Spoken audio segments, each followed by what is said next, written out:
Fala, povo de Deus! A palavra de sempre é gratidão. E hoje eu quero trazer para vocês uma reflexão sobre: será que no último momento da minha vida, mesmo sendo eu um malfeitor, um cara que praticou a vida inteira coisas ruins, será que no último momento, no último suspiro, eu consigo garantir a salvação? Será que é justo? Será que é injusto? Como isso funciona? À luz da palavra, o que será que a nossa Bíblia Sagrada fala sobre isso? E fica o convite: leia a Bíblia. Tire as suas dúvidas na Bíblia Sagrada. Se aquilo que eu disser para você gerar dúvida em você, corre para a Bíblia, vê se o que eu estou falando faz sentido ou não para você, tá? Então, vamos para a Bíblia Sagrada e vamos ver se dá tempo de se arrepender no último segundo. E para isso nós vamos ler um texto bem conhecido em Lucas, no capítulo 23, do versículo 39 ao 43. Jesus estava sendo crucificado ao lado de dois malfeitores. E aí um deles começa a falar e o outro vai responder. E agora é o texto que nós vamos ler. Capítulo 23, versículo 39 ao 43. Diz assim a palavra do Senhor: Um dos malfeitores crucificado blasfemava contra Jesus. Você não é o Cristo? Salve a si mesmo e a nós também.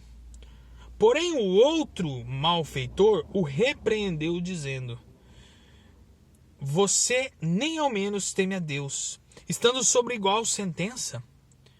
A nossa punição é justa porque estamos recebendo o castigo que os nossos atos merecem, mas este não fez mal nenhum.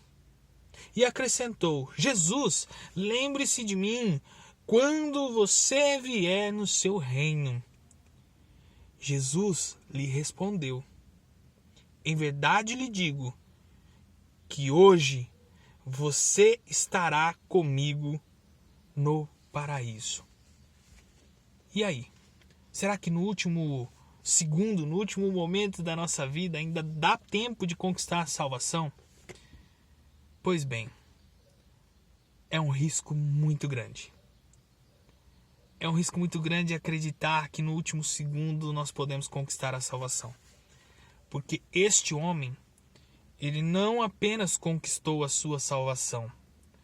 Este homem, ele não conquistou primeiro a salvação. Ele não chegou e disse: Senhor, me salve. Não.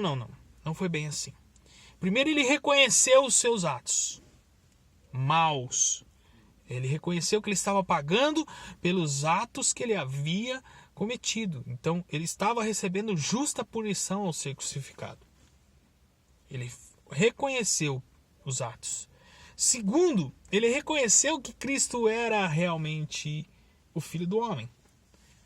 De que forma? Primeiro, ele reconheceu que Jesus estava pagando um preço que ele não tinha que pagar. Jesus não tinha feito nada para estar pagando aquele preço na cruz. Segundo este homem que foi salvo. Depois este homem ainda diz assim: Jesus, lembre-se de mim quando você vier no seu reino. Ele reconhece Jesus como rei. Ele reconhece Jesus como seu único salvador. Ele reconhece Jesus como Filho de Deus. Ele reconhece Jesus como o Cristo, o nosso Messias, o nosso Salvador. E primeiro, reconhecer que ele estava pagando preço, ou que ele teve uma vida desregrada, que ele era um pecador. Depois reconheceu Cristo como seu Salvador. E depois pediu a Cristo para lembrar dele quando ele viesse no seu reino, quando estivesse no seu reino. Então é o reconhecimento. E no final Jesus diz: Em verdade lhes digo que hoje você estará comigo no paraíso. Jesus vê neste homem o coração aquebrantado perante a morte, porque esse homem sabia que ele ia morrer, ele estava crucificado, ele estava à beira da morte. Ele viu nesse homem um coração aquebrantado e um coração aberto, um coração que naquele momento estava sendo transparente, reconhecendo os seus erros, reconhecendo que ele, de certa forma, ele é pecador, reconhecendo os seus erros e depois reconhecendo que Cristo é o seu único Salvador. E Jesus diz para ele que ainda hoje você estará comigo no paraíso. Jesus não diz para ele assim, ó, vai, espera ali para você pagar todo o preço. Quando eu voltar, eu vou lá, eu vou te julgar. E aí, dependendo como for, eu te levo para o paraíso. Não, não, não. Jesus disse a ele, ainda hoje você estará comigo no paraíso. São duas reflexões profundas. Você vai esperar o último segundo para reconhecer Jesus como seu único Salvador e correr o risco de perder a tua vida eterna? Essa é a primeira pergunta. E a segunda pergunta.